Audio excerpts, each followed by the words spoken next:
Hello, everyone. Welcome into WCG Radio, Chicago Bears podcast. I'm your host, Robert Zaglinski, joined by Jack Silverstein. Jack, what's up?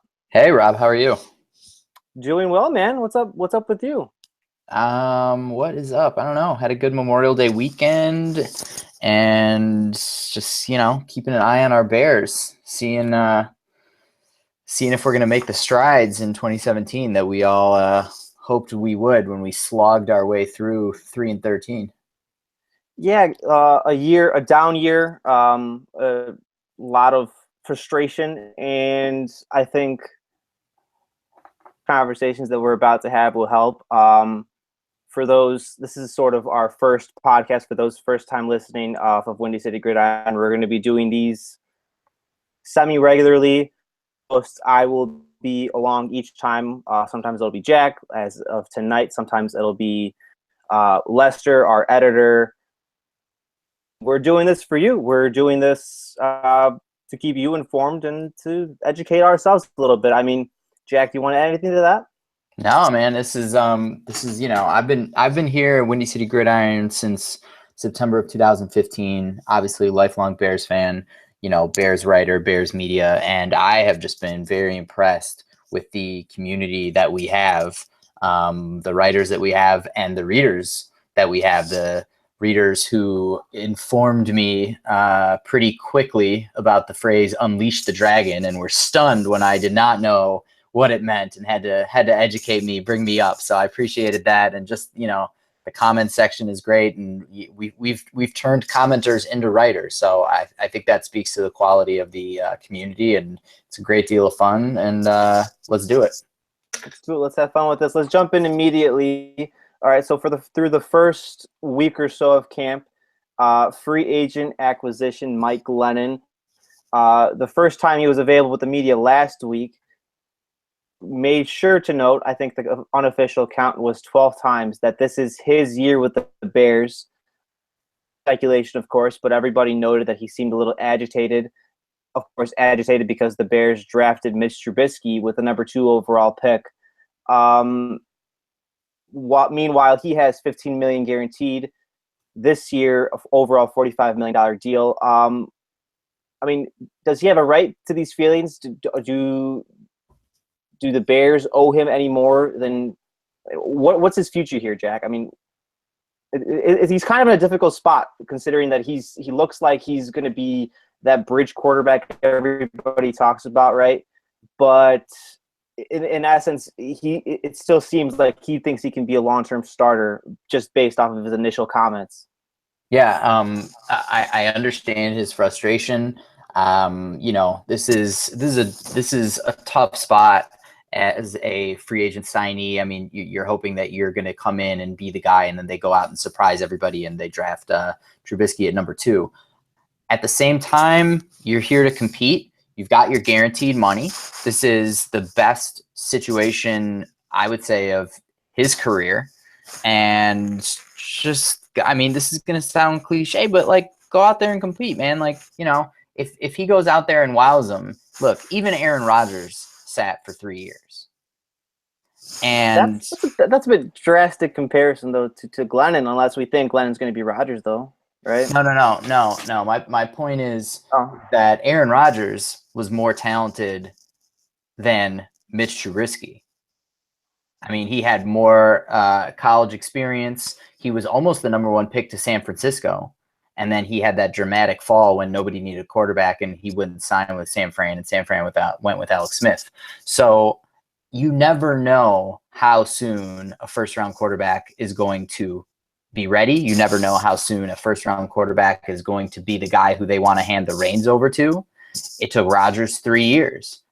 Think about what you could do in 3 years. I mean, they're eventually obviously going to go over to Trubisky, but look, they're going to play whoever looks the best, whoever gives the team the best shot. Glennon, I understand his frustration, and I would, I don't get really caught up in saying I would have preferred somebody say this or that. But as far as the way it comes off to fans, I liked what Trubisky said. He said, it's Mike's job, but competition makes everybody better, and I'm here to compete. And that I understand both tacks. I mean, part of this is just like a PR game. I mean, it's part of it is just sort of setting your image with a new fan base. And obviously these guys have a long way to go, considering in their first public appearance in Chicago, they both got booed. You know, Glennon at Wrigley and Trubisky at the United Center. I mean, it's bogus. It's nonsense, but that's the way it is. So no, go on. Sorry. No, I was saying. Yeah, I'm just saying like that. Yeah, I mean that's just the way it's gonna be. So look, hey, at least you're not Donovan McNabb, who got booed on draft day while holding up his jersey. Glennon, you know, just go play. Like, don't sweat it.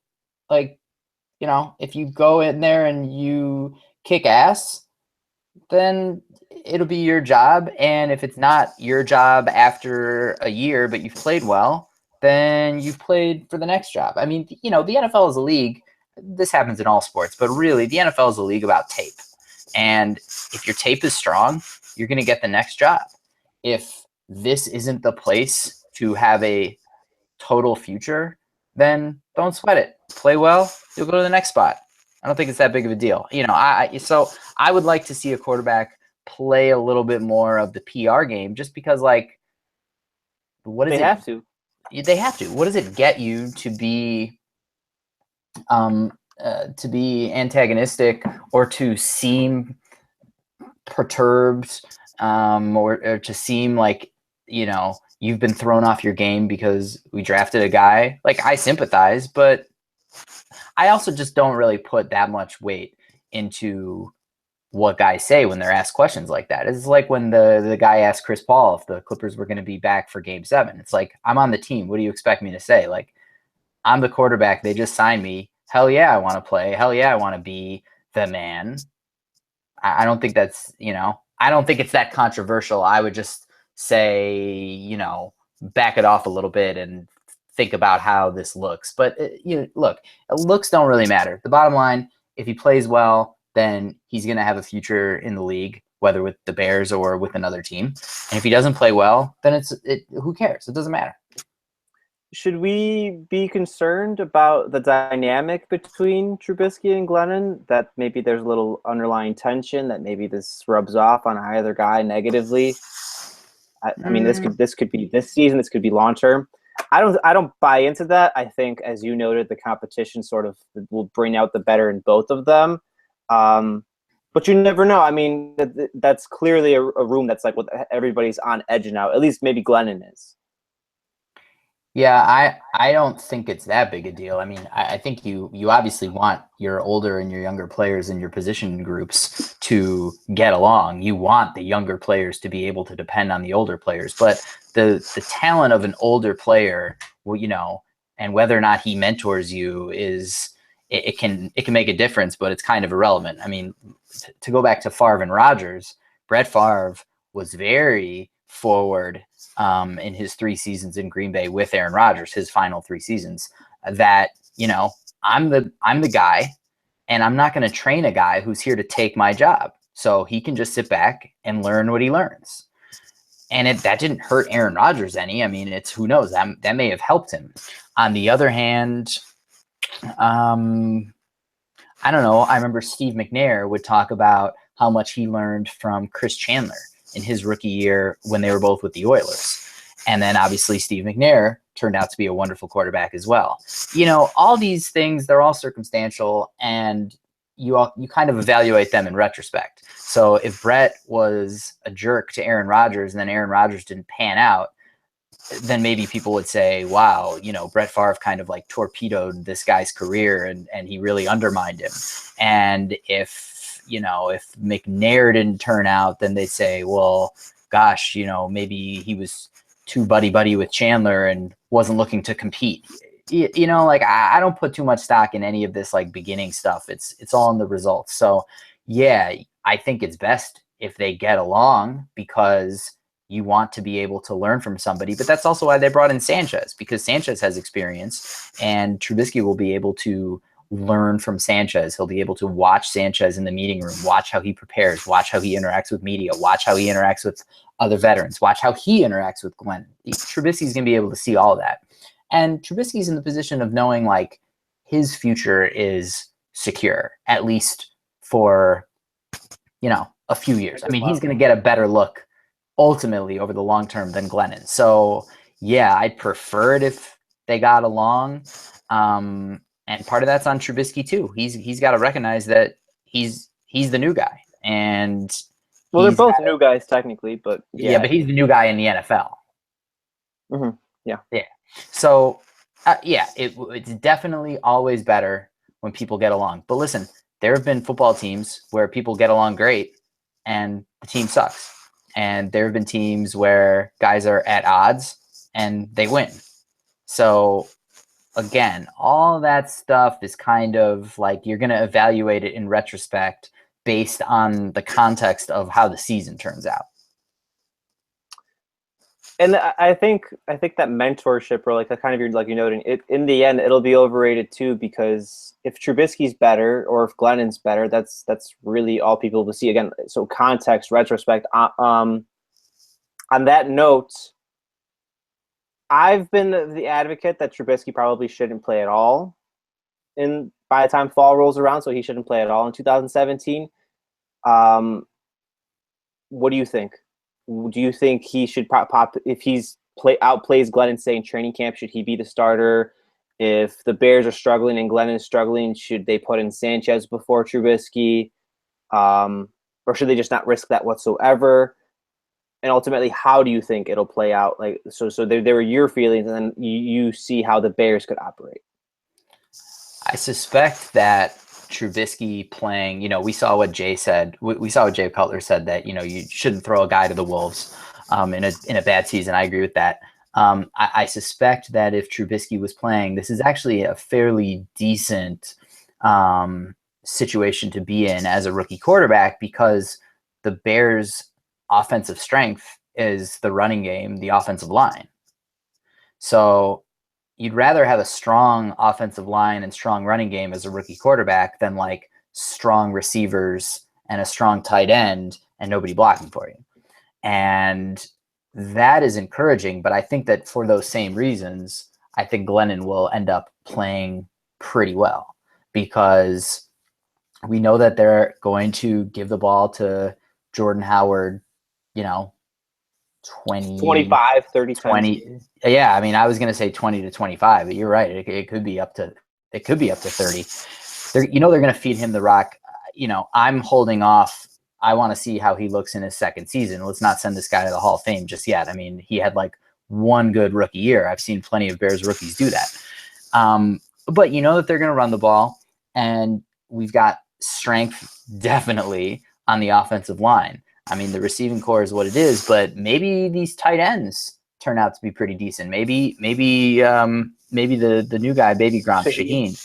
Yeah, I keep almost calling him Sheehan, or I keep almost mispronouncing his last name. Shaheen. I butchered it. It's fine. Go on. So maybe the combination of him, and if Zach Miller stays on the roster, we'll see what Deion Sims does. But, maybe that tight end combination will be a nice security blanket for whoever's behind center. And it's going to be Glennon, obviously, at the start. So would I put in Trubisky eventually? Yeah. So give me a scenario. All right. So the Bears are 1-7 or 2-6 at the bye. Glennon's been all right. He hasn't been awful, but he's been all right. But he's kind of what's held the team back. I mean, they're scoring 17, 20 points a game or so. You have the bye week, perfect timing to put in a rookie quarterback. I think the game after the bye, off the top of my head, is the Packers. Second game against the Packers. Would you put in Trubisky? So I'll run through multiple scenarios. This is the first one. Gosh, I don't want this to be a cop-out. It's really hard to say, because you have to. Well, one second, because you have to. You have to consider how the rest of the roster is developing and what your other developmental goals are. So it's possible that it will be better to have Mark Sanchez in as kind of a steady the ship guy. And I know everybody remembers Sanchez from the butt fumble, but he's not the guy's not one play. And he was good. Listen, he was good enough to steady a ship as a rookie and a second-year quarterback that went to 2 AFC championship games. So let's not be dismissive of him because he had that one terrible play and then obviously had a bad end to his time before Chicago. But I think that if you're starting to see some development in, let's say, Cam Meredith or Kevin White, or if Jordan Howard is actually, the real deal, and he's averaging, let's say, 80 to 90 yards a game, and if you're seeing some real continuity on the offensive line, if you're seeing, say, Cody Whitehair becoming a Pro Bowler and he's becoming very comfortable, then I would kind of minimize the variables that you change, because there's a greater change from Glennon to Trubisky than there is from Glennon to Sanchez, because you don't have to work out the rookie kinks. Again, though, with rookie quarterbacks, you can go kind of every way. I mean, the only rookie quarterback approach that I've ever seen that has been like, it seemed like a bad idea at the time, it proved itself to be a bad idea, and I've never seen anyone do it since, was when Dick Duran decided that he was going to give Cade McNown like 2 series a game or 3 series. It was going to be like Shane Matthews was going to start quarterback platoon. But quarterback platoon within a game. And going back, it was nonsense. I won't say that that's the reason that Cade didn't succeed. I'll just say that did not work. But when you look at rookie quarterbacks, again, I mean, you look at Steve McNair. He took a year off. He worked out great. Aaron Rodgers, 3 years, obviously worked out great. Peyton Manning, they threw him right into the fire. He had an up and down 98. The Colts went 3-13. He had a lot of interceptions, but he was able to get into a rhythm with Marvin Harrison. Then they make those offensive changes in 99. Boom! All of a sudden, the Colts are 13-3, and the Peyton Manning Hall of Fame story is off and running. Some guys go in and are immediately busts, and then you go, "Oh gosh, we shouldn't have thrown to the wolves." Like, yeah, exactly. Guys that we've seen recently. So I don't think that there is any one way to treat a rookie quarterback. I don't think that there's any one schedule.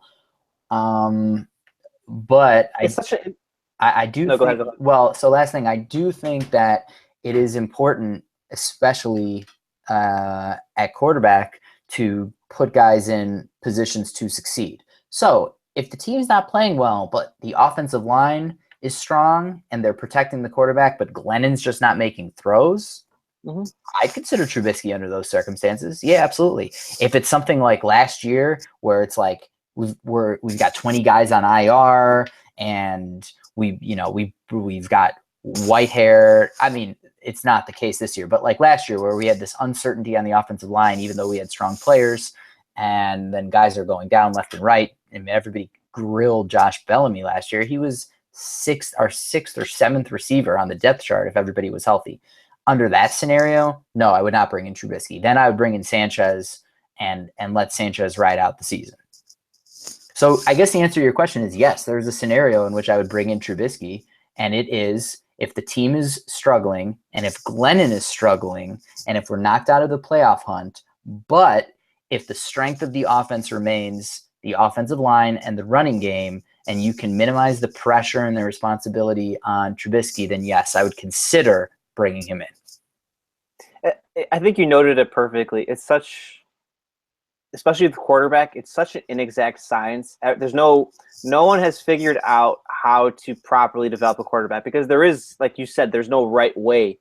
But especially with one-year starters, and that's kind of what always drew me away from Trubisky was that he only had 13 college starts. That's such a big red flag.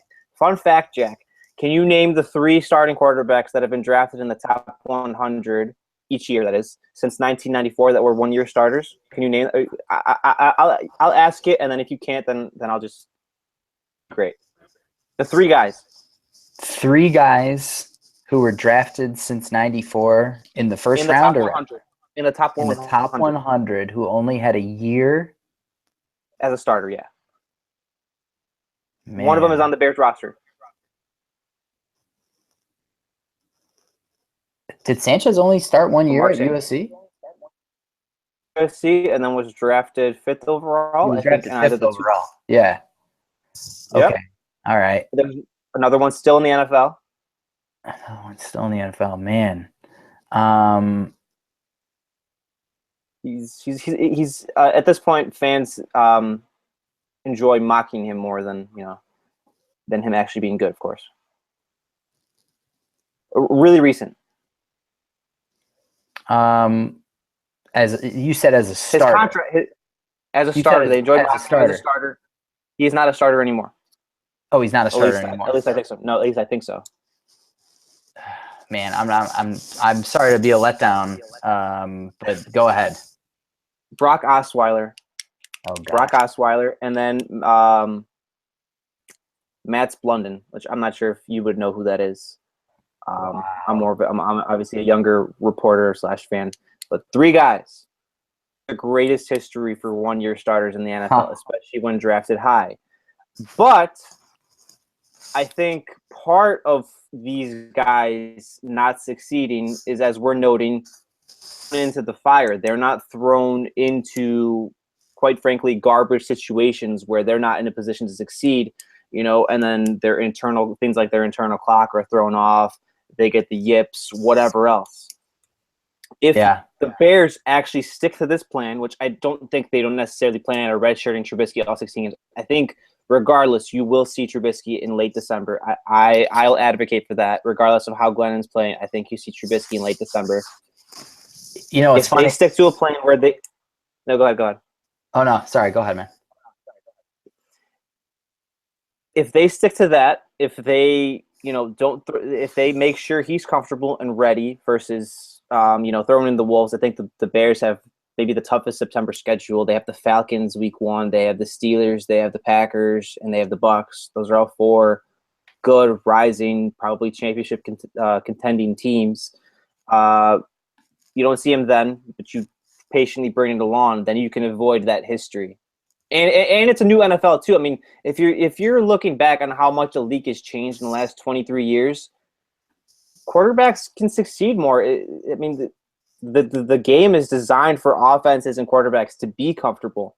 And you've seen a lot of recent successes in Kirk Cousins and, say, Dak Prescott, who are 4th-round picks. They obviously had more college experience, but they came in and they're sort of lighting it up now. And so prior history and prior developmental tracks can change as well. I mean, everything's so fluid that's why I think Trubisky has a chance if the Bears can stay patient with them. Sorry, I interrupted you. No, it's fine. No, it was funny because when you said when you asked me the question about the 3 quarterbacks drafted who would only spin a starter for 1 season, I was about to say a guy, and then you said he's no longer a starter, and I was like, all right, man, maybe I'm not remembering this correctly, but I just double checked, and I am remembering correctly. Cam Newton was only a 1-year starter in college because he was a backup at Florida, and then he had the year off, and then he went to and then he went to Auburn, and obviously he had the great year there. But he was only a 1-year starter, and he actually threw way fewer passes and played way less at Florida than Trubisky played at North Carolina before he took over the starting job. When I noted that statistic, I think that what people factor in there is his JUCO years. So Newton, while it's obviously not NCAA Auburn against Alabama, he played in junior college, so he was still getting a feel for the position, still starting. So it's sort of a gray area there. He's obviously the one example of a guy, he became an MVP, led a team to the Super Bowl, is one of the best quarterbacks in the league, who's technically a 1-year starter. I'm doing the quotations for anyone who won't be able to see this. But still, I mean, that's not exactly the most comforting of aspects. On that note, basically kind of been discussing it already. Did you like the Trubisky pick? This is a bit of old news, but we haven't been able to touch on it publicly. did you appreciate the Bears and Ryan Pace trading up to the number 2 overall slot, giving up a few mid-rounders, and basically staking probably the next 5 years of the Bears franchise at minimum in Trubisky? The 1-year starter? If they think he's the right guy, and if it works. Again, I mean, listen, if Ricky Williams was a Hall of Famer, then no one's calling that a terrible trade. But when you make a bold draft day move for a guy, he better work out, and he better work out on your team. I was certainly shocked, as were most people. I like it. I like the mindset behind it based on the idea that Pace thinks that Trubisky is the guy, and in which case, if he didn't know who might have been trying to move to get him, that, you make the trade and you make sure that you get your guy. Ultimately, the trade is irrelevant because he's either going to hit or he's going to miss. If he hits, then nobody cares. If he misses, then nobody cares. So they drafted him. The how it happened is kind of neither here nor there. Whether or not he pans out is a different story. Did I like it? Are we ready to spill the beans on our next topic? Because I know you and I had some severe thoughts about who the Bears should go after. Well, we'll get to that in a second. So try put it differently. I liked the. Let's put it this way. I like having read everything. I like the aggressiveness of the move. I like the decisiveness. I like that it was bold. I like that they had decided that this was the guy and that they were going to do everything in their power to get the guy. And that I like and respect. Now, whether or not Trubisky is the guy, fingers crossed. Let's hope so. Obviously, we're all rooting for him to succeed. Yeah, we'll see. Like you're saying, I like the audacity. You mentioned the reading. It seems like Pace and the Bears really did their homework on this guy. This was the guy that they covertly hid their interest in him very, very well. Taking him through a workout, taking him to a dinner, scouting him extensively. And they kept that all under wraps. And every now and then they'd send out feelers that, they want to trade down, or, Deshaun Watson's their guy, something along those lines.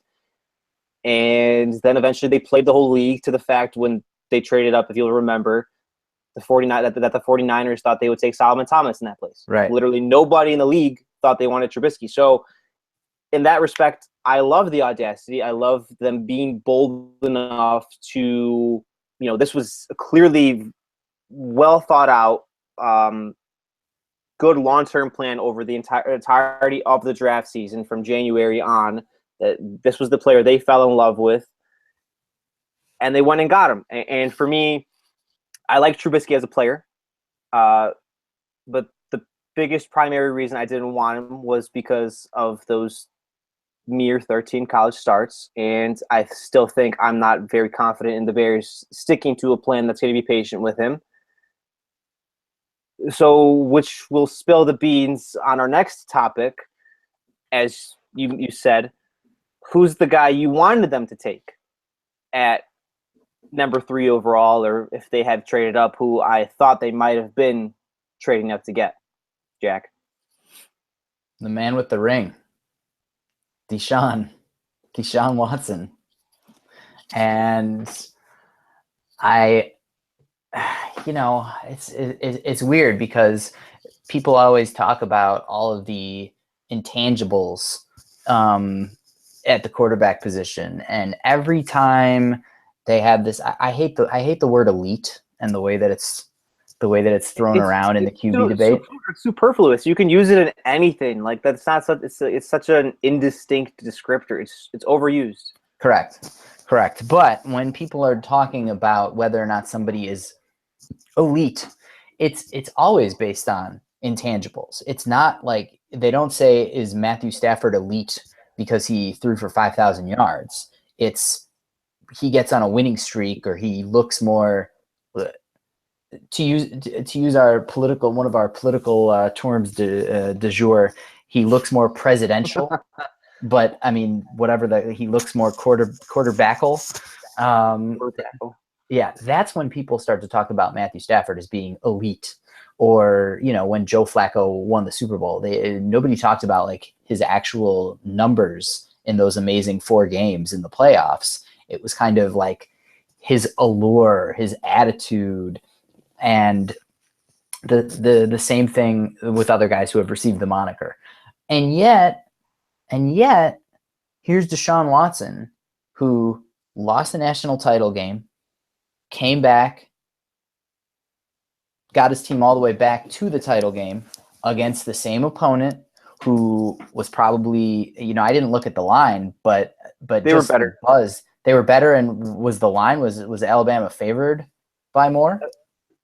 I think Alabama was favored by another point or two. I mean, they had more draft prospects for one come out of this year's class than last year's. So. All right. Yeah, exactly. And to lose such a heartbreaker the year before and then to come back and now win, that to me, that like, what is an elite quarterback if it's not that?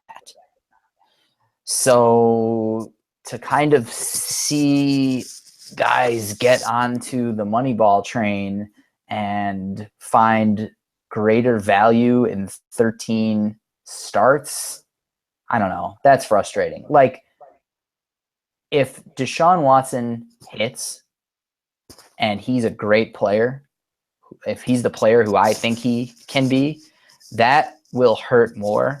Passing him will hurt more than if it were the opposite. Than if we drafted Watson and Trubisky turned out to be the great player. You'd be like, well, he only had 13 starts. How do we even know? And obviously it's Ryan Pace's job to know. So listen, if Trubisky is the guy, then that's dope.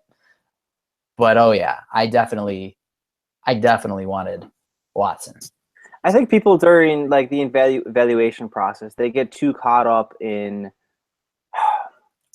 intangibles in themselves are overrated, to be sure, but they saw Watson as this incomplete prospect instead of in traditional meaning a pocket passer, meaning a Tom Brady statue type, versus the kind of player that he would have to be in an NFL offense if someone actually gave him a chance. The way that I see the Texans likely using him, he's a playmaker. That's what he does. He's never gonna be a guy that's gonna complete 65% of his passes. He's never gonna be a guy that will throw for 350 yards with regularity, but he's gonna make plays with his feet. When the game's on the line, he's gonna play better than usual. Well, not better than usual. He's gonna excel. Sorry, that's a better word. And he's going to be regarded as one of the top 10 or 15 quarterbacks, at least in my mind, within a year or two. I mean, he's in a perfect position with a team that's more or less ready to win now. They have the pieces in place on defense and on offense in the Texans. And I think what they traded up to get him, and they kind of see him in that light too. I don't know what Pace – I do see what Pace saw in Trubisky. Trubisky is more accurate. He does fit more of that traditional mode. You know, with the feet in the pocket, reading the defense. Watson doesn't necessarily do that.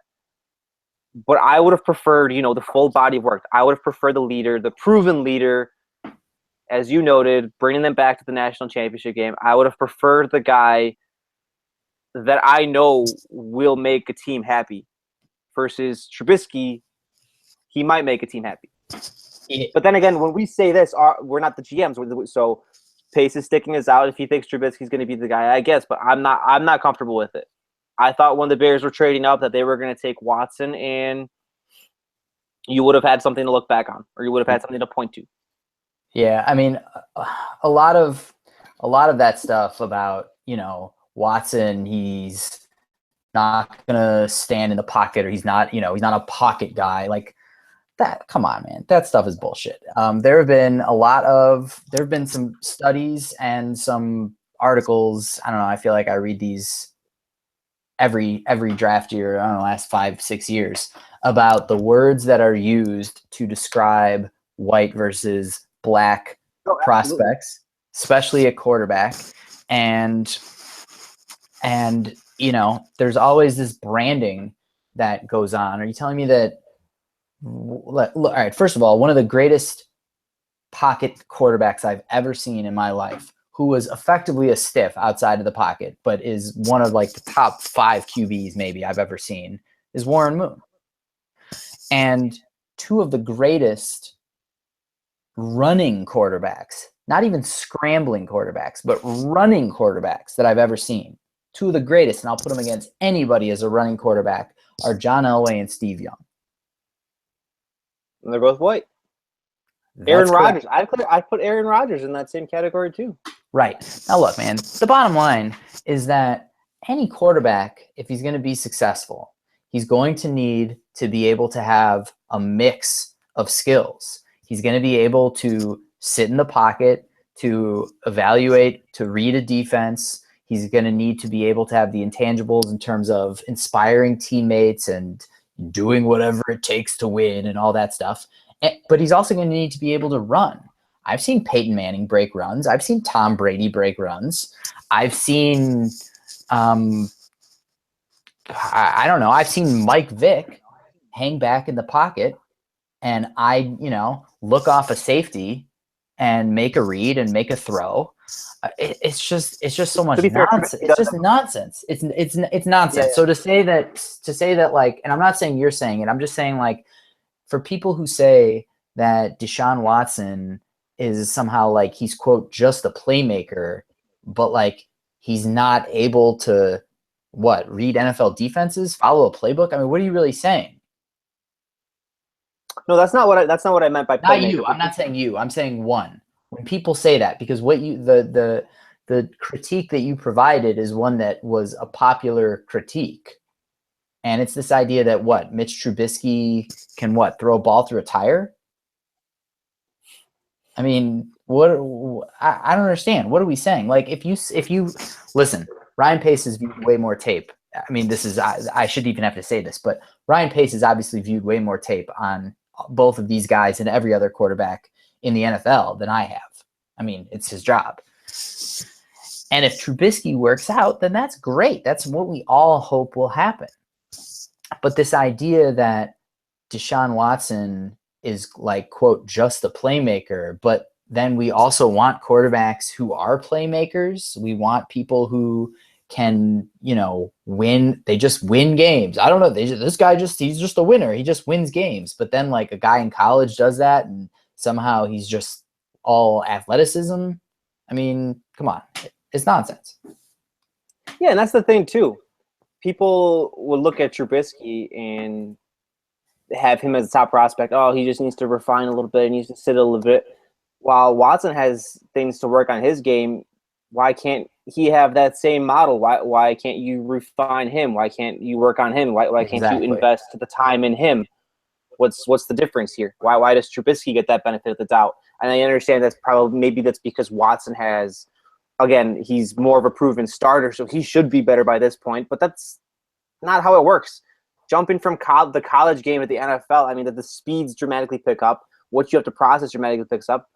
Every quarterback would have to do that. Why wouldn't Watson get that benefit? Why none of that conversation ever centered around it, and that was frustrating too. But I digress. No. That's a great point. And why wouldn't somebody like Deshaun Watson, who has gone through so much in the college game and succeeded, why isn't he given the benefit of the doubt that he would be able to fill in whatever blank? Look, every rookie in any sport has to work on something. Every person in an entry-level position, or every person who's taking on a new position, who gets promoted and all of a sudden they're senior manager of whatever, like everybody has something to work on. So yeah, exactly. Why wouldn't he get the benefit of the doubt? And it's not like he was like an erratic quarterback. Like his touchdowns to interception ratio was, I don't know, pretty good. Like I watched him play, like the eye test and the numbers. I mean, he was 41 touchdowns against 17 interceptions last year at Clemson. So where is the benefit of the doubt for Watson? And if Trubisky turns out to be the better player, then terrific. If he doesn't, that one is going to sting. That one's going to sting like that Champ Bailey miss in '99 stung, where you were like, man, he was right there and we just overthought it. We just kind of got a little too cute and a little too clever. Now, in Pace's defense, I think you wrote this, although I could be wrong. Please correct me if I am. But Pace has gone for projects now 3 years in a row. I did write that. That was your story. Yeah. All right. That's what I thought. And that was a really smart approach and a really sharp observation. And in that respect, Trubisky fits Pace's mold. And even somebody like Glennon, is a project to some degree. So that at least is promising. Obviously, we saw, I'm sorry, not promising, but it at least fits. And we saw the way that Pace executed the rest of the draft, going with guys from smaller schools or with your favorite, Eddie Jackson, who has had, a history of injuries. Future Hall of Famer, Eddie Jackson. Rob, will he be going into the Hall of Fame as a safety, as a return man, or both? Both. We have had 2 returns since Tester left the Bears, 2 touchdown returns. Be ready for that to consistently come again, and then be ready for him to, in general, just, remind you of Mike Brown, but healthier. I see. Let's say that. Okay. That's funny. So at least the Trubisky selection fits with Pace's pattern of selections, as you pointed out. So that's at least encouraging. But oh my God, yeah, if Watson hits, that one's gonna be hard. I was all in on Watson as a Bear. Will it hurt as much if Trubisky also turns out to hit? If also hits, will it hurt as much? No, of course not. But it still will. No. I'm asking. Yeah. If Deshaun Watson is a Hall of Famer, then I don't care what Mitch Trubisky does. I will be disappointed in missing out on Watson just because he came into the league with me already being a fan of his. But yeah, obviously if Trubisky wins us a Super Bowl, then it's kind of like, who gives a crap?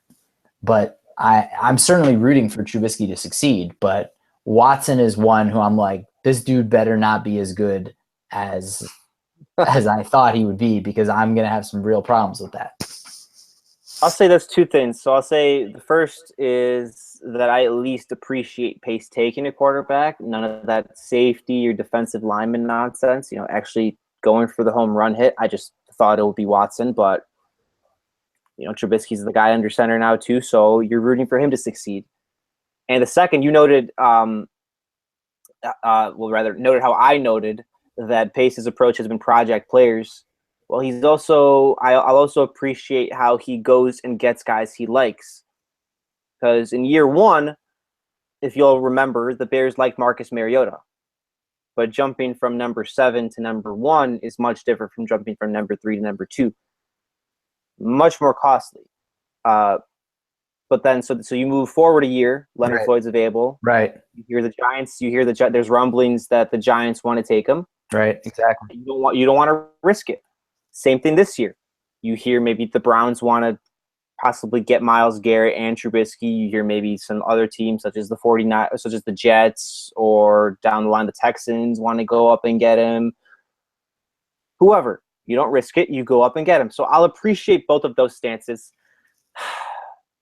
But man, yeah, it'll hurt. It'll hurt if Watson's really great and Trubisky doesn't pan out. It'll hurt. It'll hurt pretty badly.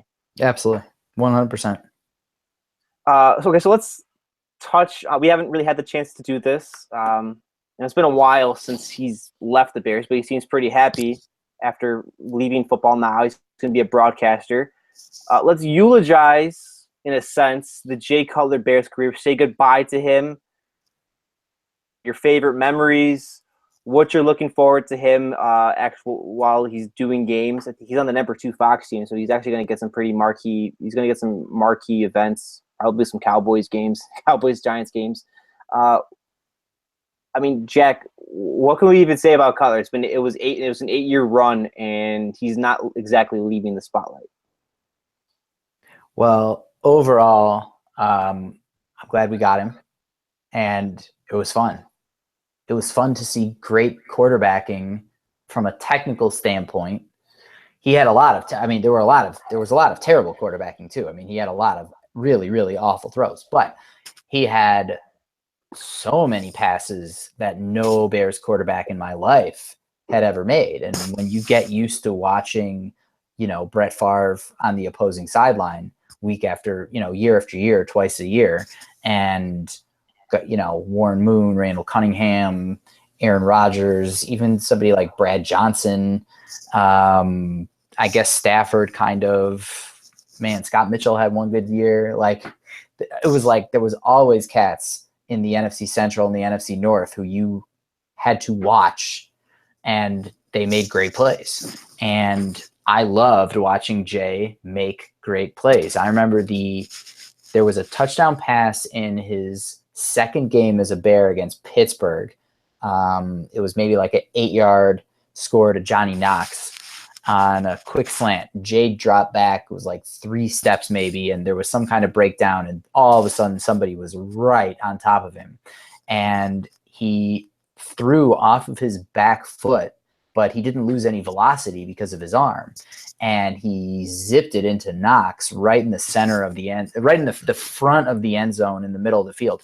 And Knox grabbed it, and I was just stunned. I mean, that was a Bears sack waiting to happen with any other quarterback, Bears quarterback of my life. So, for me, like, obviously as a fan, I want championships, of course. And the 2010 to 2012 run, that really was painful. So obviously 2010 with the NFC title game, but then 2011 where Jay went down with a thumb injury against the Chargers. And then everything fell apart with Caleb Haney because Caleb Haney had this, 1 quarter and a half of success, if you want to call it that, in the NFC title game. So we were like, oh yeah, Caleb Haney, he could be an NFL quarterback. And then in 2012, Caleb Haney, the legend. Yeah, right. In 2012, when we started 7-1, and then there's really kind of no like one excuse or one injury or anything that you can really point to describe why that even happened. But then that breakdown in 2012, those 3 years to me really, really hurt. And obviously Jay had bad throws. He had some very bad throws in those seasons. But then look at like the 3 touchdowns against the Jets in 2010, the game where we clinched the division. Look at in 2012, it was a game that we lost, and to me, it was like the key game that we lost. But look at that Seahawks game, the one that was Russell Wilson's coming out party, where to tie the game in regulation, Jay hit Brandon on a jump ball on the right side that went for 56 yards. Like, what other quarterback has the Bears quarterback has the mobility to escape that pass rush and then the arm strength? I mean, it had previously kind of been one or the other. Like Jim Miller had a great arm, but he couldn't really run. So the passes that Jay made that no other Bears quarterback could make were amazing. Now, also, he made just some hideous passes. I mean, he had 4 interceptions in his first game as a Bear and kind of never looked back. But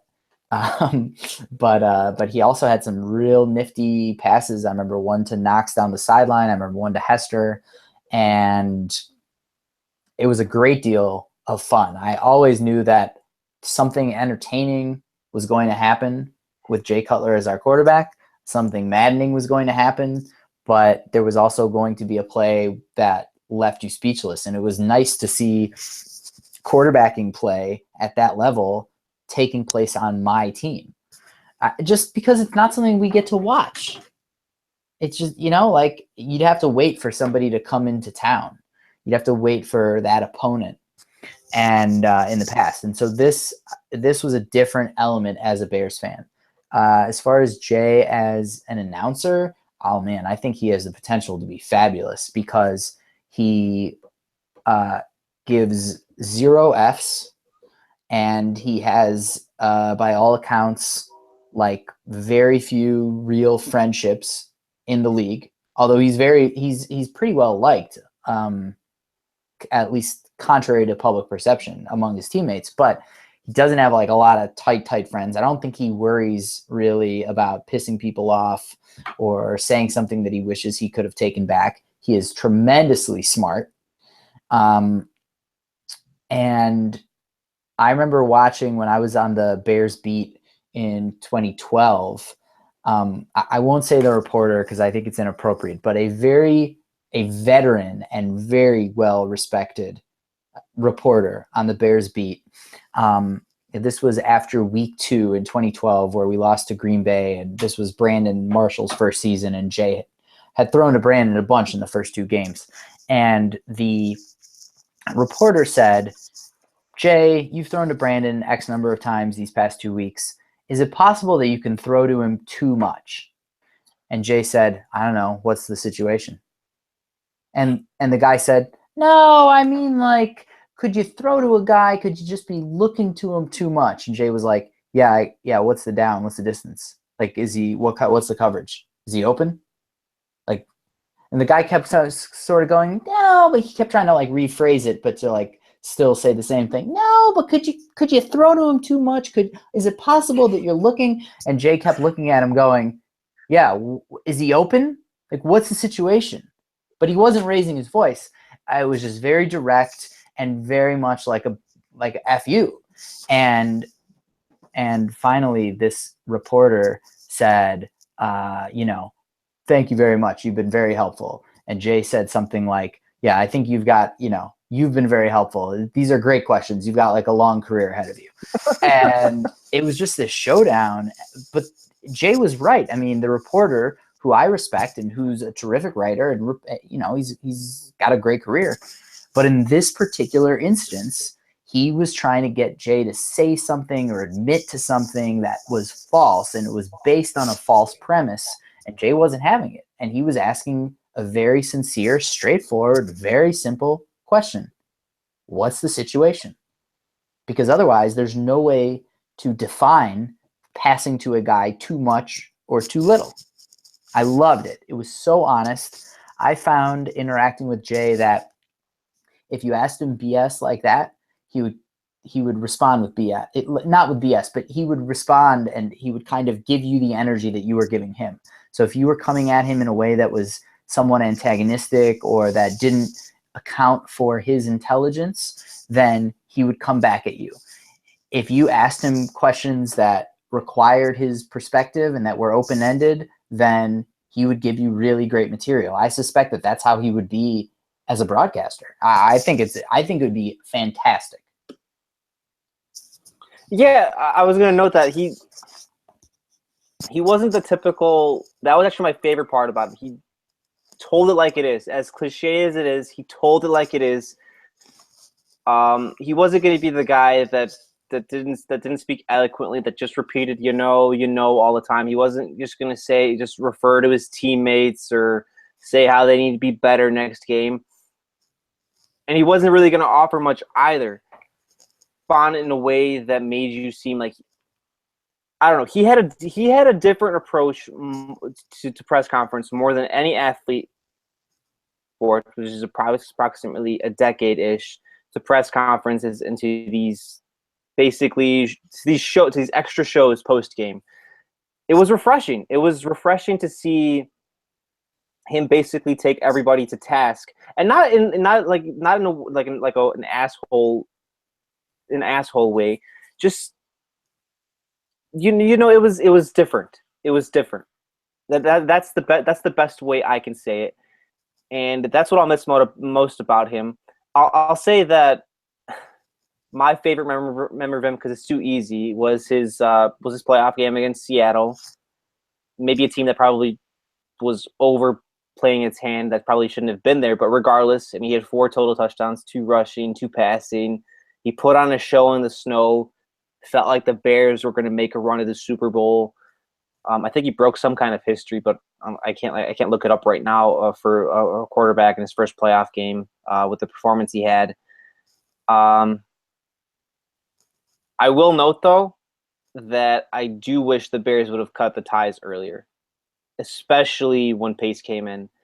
I think it would have been more beneficial. I understand maybe there weren't quarterbacks they liked in 2015. I understand there weren't quarterbacks. This isn't a knock on Jay either, but I do think you're bringing a new general manager that it would have been better to start off on a new foot immediately instead of playing around for 2 years. In that respect, it probably would have been better if Phil Emery didn't extend him either, which a lot of fans didn't necessarily appreciate either. Yeah, I agree, and it's kind of like once you extended him. All right, but here's the other. All right, before I even get into that, here's the other issue though. Always with Jay is that Bears fans were always looking at the other guy, and if you remember, Josh McCown had a strong season, and everyone all of a sudden was like, gosh, McCown, he should be the starter. Why are we extending Jay? And it was the same idea as Caleb Haney. It was like we saw Caleb Haney play a quarter and a half against Green Bay and play decent. He had the touchdown to Earl Bennett, but he had the terrible pick six where Devin was open over the middle and he just couldn't make the read because he freaked out, which I understand. Dude, listen, if there was an NFL pass rush coming at me and I was a game away from the Super Bowl, I might freak out too. But fans looked at this quarter and a half and sort of combined that with the sort of feeling of betrayal from Cutler, which was totally off base once we found out the extent of his injury that game. But they mixed those two things and they were like, oh yeah, I'd love to have Caleb Haney. He's our kind of guy. He's a Bears. It's like we're seeing guys now complain that Connor Shaw was released. I'm like, dog, what? Bears fans, all right, this is true. This is an uncomfortable truth, but this is true nonetheless. Bears fans just don't understand quarterbacking. We don't. Yeah, we can't. Yeah. We can't because we really haven't seen it. And as a result, it screws up our judgment. We know running backs, we know linebackers, we know pass rushers, we know interior offensive linemen. We do not know quarterbacking one damn bit. And as a result, we say stupid things like you shouldn't have cut Connor Shaw and Caleb Haney could be your number 2 and Josh McCown should be a starter next year and screw Cutler. Man, I agree that we should have let Jay go earlier than we did, but that's only in retrospect where you're looking back and saying, all right, yeah, it didn't work out. Yeah, in hindsight. In hindsight, right. But otherwise, as it was playing out, was there ever really a time where you were 100% sure that Jay was the wrong guy compared to whoever was coming through door number 2? I mean, because we thought that again and again and again, and it repeatedly turned out not to be true. So listen, man, it went how it went. I'm glad we made the move for him in 2009. I'm disappointed, obviously, that he didn't take us to a Super Bowl. But as a fan, like I was saying earlier, on the one hand, obviously I want to win championships. I want my teams to win championships. But I also want to be entertained for those 3 hours. I want to see something that I don't get to see otherwise. And I want it to be for me.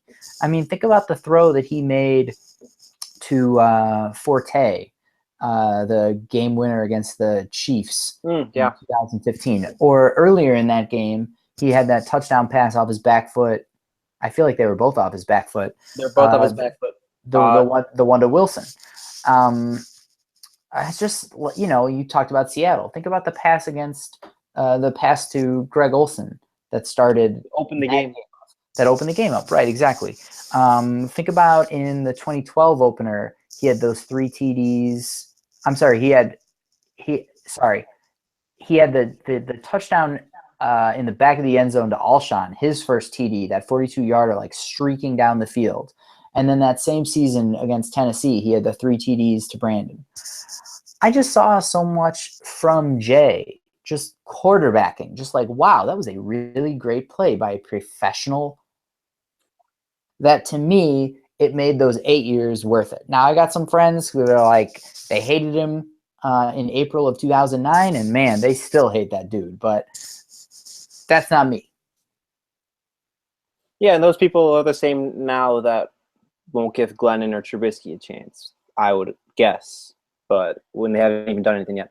Right. Okay, so we were going to go into this fun. We'll save it for the next podcast. Next time you're on with me, Jack. We'll just go with some quick, relatively rapid fire questions that we got on Twitter. 2, 3 or 4. One's a softball, but the others. Okay, so when it comes down to it, what on Twitter asks, and we'll answer everything, or try to answer everything he actually sent to us. What are reasonable expectations for this season for the Bears? What would be considered a success and failure? Got to go 8-8. 8-8, really? You think they can go 8-8? Yeah, but more to the point, I mean, what is a success? You have to win 8 games. You have to win 8. I mean, ideally 9, but you have to win 8 games. You can't be under 500 again. I mean, the weird thing about last year is obviously it was the worst Bears season in a 16-game season, but it was also, we set a record for players going on IR. What was the final count? Was it 20, 21? I mean, 19. Was it 19? I swear it went up over 20. It was 19. It was 19? All right. Man, well, listen, it felt like 30. And as a result, it didn't feel like we were as bad a team as we were, even though the collective emotional experience of watching everybody go down and slogging through loss after loss, obviously that felt terrible, and that was the experience of watching a 3-13 team. I don't really get too hung up on NFL schedules and looking and saying, like, this is a win, this is a loss, because ultimately you never really know how good teams are going to be. The teams that are in, obviously, typically that some team, a certain team is going to be, 11, 12 wins, maybe, another team is going to suck. But there's that whole group of teams in that 5-11 to 11-5 range where things could really kind of swing one way or another week to week. So I think that we need to go 8-8 minimum for me to feel like, yes, this was a good season. Why can't we? Why can't we? I don't think they have enough talent yet. I just don't. I think the quarterback play. Obviously, I don't know. Maybe Mike Glennon's an all-pro, but I don't think he's going to be. And they still have some issues with tackle, and their secondary is a lot of question marks. I don't think they have a lot of talent, or enough talent, that is. But on that note, for me, it'll be more about player development. So they can't go 3-13 or 4-12. But for me, if they're 5-11 or 6-10, and Leonard Floyd has double-digit sacks or more, Pro Bowl season, Cody Whitehair progresses as a Pro Bowl season, Adam Shaheen is contributing in meaningful ways. Some of these guys, Eddie Jackson, Tariq Cohen, Kevin White, maybe even contributes finally after 2 freak injuries. If these guys are all progressing, if these guys are all showing the same level, then they're in better shape moving forward. Because in the end, the Bears, I mean, I think we can agree, you say 8-8, but they're not going to be a playoff team in 2017. I think we can agree on that. So definitely. I just want the young players, the young guys that are supposed to be our core players, to just take that next step. Yeah. That's all that matters That's to me true. in 2017. I mean, I'd obviously prefer to see a winner. I probably prefer to see a team that, like you're having wins half their games, loses half their games. But I just want to see the core players that are supposed to be the core players take the next step. And then I can feel better about 2018 and beyond, when the Bears are planning for all of this to be really fun, for that 3 hours that you said that you want to be really fun, to consist that you can look forward to every Sunday. That's what I'm looking for in 2017. Yeah, okay. I mean, I agree with that. Obviously, the most important thing in 2017 is to see crucial big steps from your core players. So Howard, Whitehair, Floyd, Trubisky. Or guys that are supposed to be core. So White, Trubisky, White, Shaheen, potentially, that is, if he does play much. You know, all of the recent draft. I mean, Jonathan Bullard didn't do anything last year, and he was a high third round pick. Right. Exactly. Like, all of these guys. Yeah, absolutely. But as far as a team, what would I think would be a successful season, and what would I hope to see? 8-8. I can respect that. Let's not let our standards as Bears fans. You know, we saw that article about the Bears are now like the Browns and all this. Like, and I actually wrote a story last year about my concern that the Bears, as far as the NFC North, like the Bears were the Lions. Let's not let our standards go so low that we kind of pull back and recoil at the audacity of suggesting that a Bears team should win 8 games. Like, I'm with you that it's about player development, but like, I don't know, why can't we win 8 games? No, you're right. There's a lot of unknowns. Maybe Glennon's good. Maybe these guys that have questions. Okay, no, I will agree with you. I will try to stay optimistic and try to keep an open mind. That's right. That's right. Optimistic. Okay, so okay, so they have. So I noted that they don't. I don't think they have enough talent yet. What else do the Bears need to contend? And if they're going to be that championship level team, what else do they need? So to not be an 8 team, to be that team you look at, no matter the schedule. All right, 11, 12 wins doesn't even matter. What else do you think they need? First of all, yeah, you're talking. Okay, you're preaching to the choir here. I mean, for anyone who reads me or speaks to me, right? So the new head coach, yeah. We need. Go on. I mean, again, like, I don't really need to say this. Everybody who's listening to this knows, but we need talent in the secondary. Okay. So, which isn't there, and need obviously some more offensive game breakers. We need one of these wide receivers to be a wide receiver. To be a good wide receiver. You know, somebody who you have to game plan for. I remember there was that stretch. I think it was against Green, like 3 or 4 catches in a row on one drive and went right down the field. In the second Green Bay game, the comeback, and it was just like, oh my god, like it's just like when you see talent. That I always remember that quote from Al Davis talking about when he first saw Joe Namath play in college, and he described him as a person who tips the field. And I thought that was such a perfect description for a football player, really for a basketball player, a hockey player, soccer player.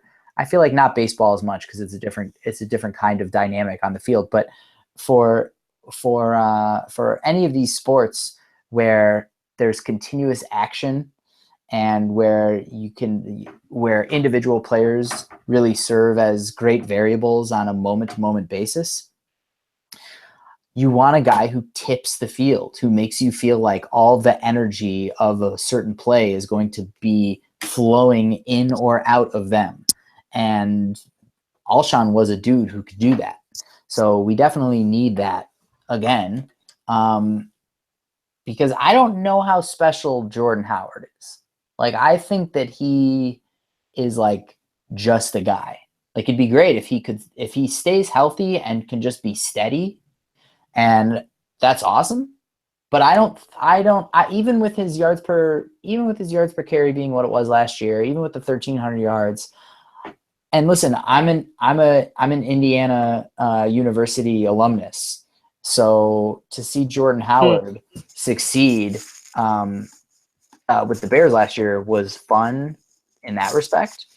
But I don't know that he's special. I mean, I don't think that he has the abilities that Forte had, for example. So you still need kind of an offensive game breaker. But I think the first thing is that I just don't fully trust John Fox. Like, as a fan, he doesn't instill me with confidence. He doesn't make me feel like he gives our team an advantage over the opposing team. I don't understand the people that still do. And this is a much more drawn out conversation. But I'll just say this, like, he's not going to be the guy that when Trubisky, if he pans out, becomes a star quarterback. Fox isn't going to be that guy. Fox, the way the Bears drafted, the way the Bears have built this team of late, it's not with Fox in mind, and they know it too. And even with an eight-win season might save his job, which could pay as more of a detriment. But this will sound like a cop-out, but say with the Broncos, he had Peyton Manning, and Peyton Manning might as well be a coach on the field. Peyton Manning is one of the greatest quarterbacks ever. And with the Panthers, off the top of my head, 2 or 3 playoff appearances in 9 years.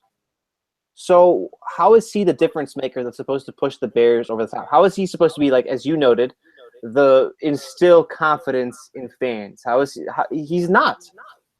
He's 62 years old, and I think he's at the tail end of his career. And after 2017, they have to find the guy, the next hot offensive mind, to be that coach for Trubisky, to be that blood versus an established veteran safe coach who doesn't. I mean, that's how it is best summed up to me. Other than that, I agree with you. Secondary, maker, anything else like that.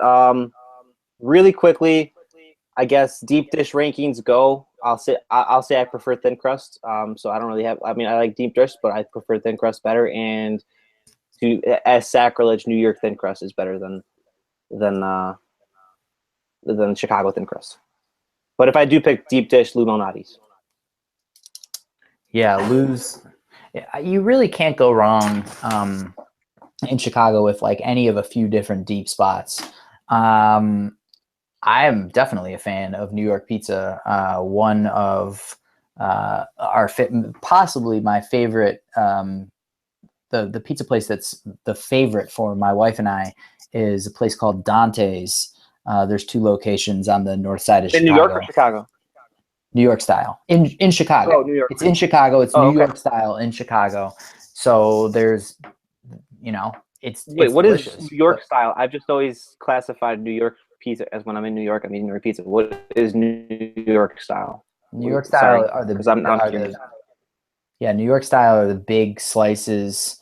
They're typically like dripping with cheese and sauce, but because of the texture and the make of the pie, and the fact that it's these big slices that kind of droop over, you have to fold them to eat them. That's New York style.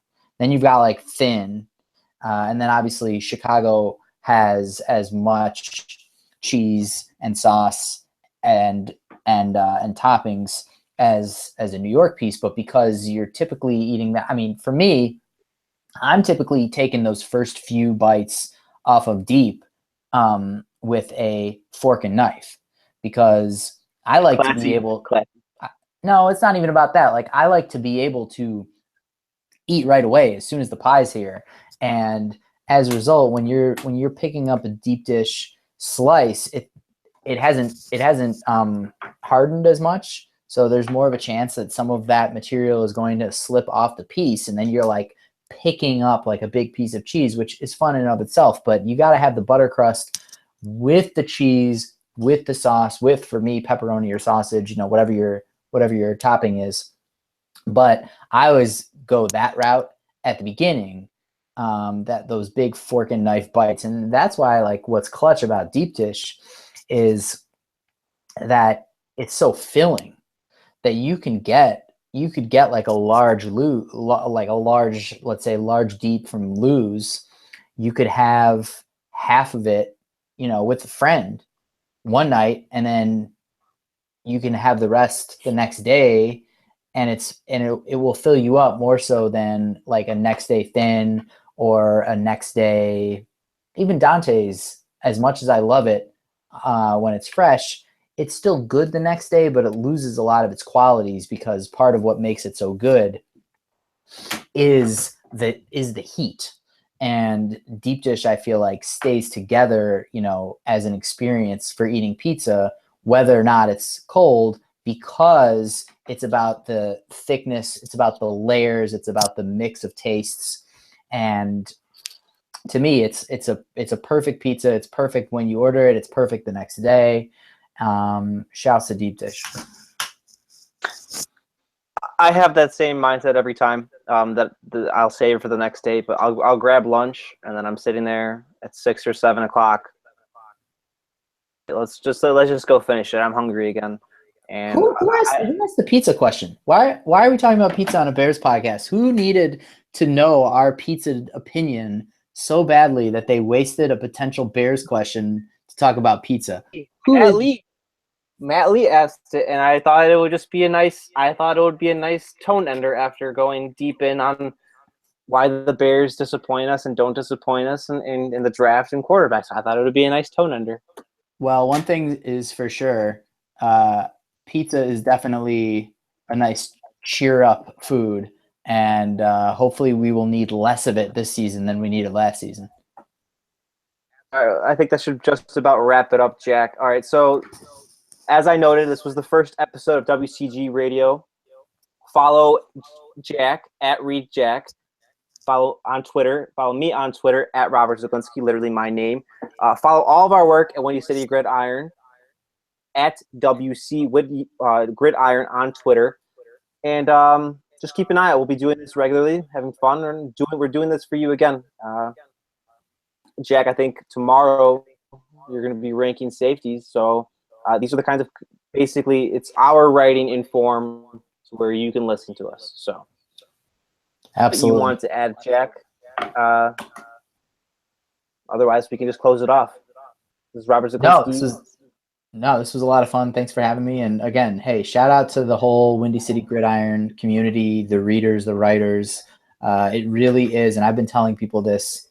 It really is the best place to go every day, day in, day out for Bears news, for opinions, for history, for stats, for conversation. I know I'm a writer, but just removing me from the equation as a reader, as someone who seeks out these stories, I'm always really impressed with the work that you guys do. So, shouts out to the community and to the readers and to Deep Dish Pizza and to Cam Meredith, Tom Waddle, big ups to Mike Brown and Peanut and Jerry Azuma. Shout out to Dante. Hey, we'll have you on again. You're saying goodbye. We're gonna have you on again. You're gonna be co-hosting with me again. Like, what are you doing? You're saying goodbyes to everybody? You never know. You never know what tomorrow will bring. So yeah, shout out to Dante Jones and definitely, as I said, Tom Waddle and to Mark Carrier, and salute to John Mangum and Maurice Douglas, and seriously, big shout out to Cameron Worrell, and I got nothing but love for Bernard Berrien. So Devin Hester, what's up? That's an emotional Jack Silverstein, everybody, and this is Robert Zaglinski signing off. Stay classy.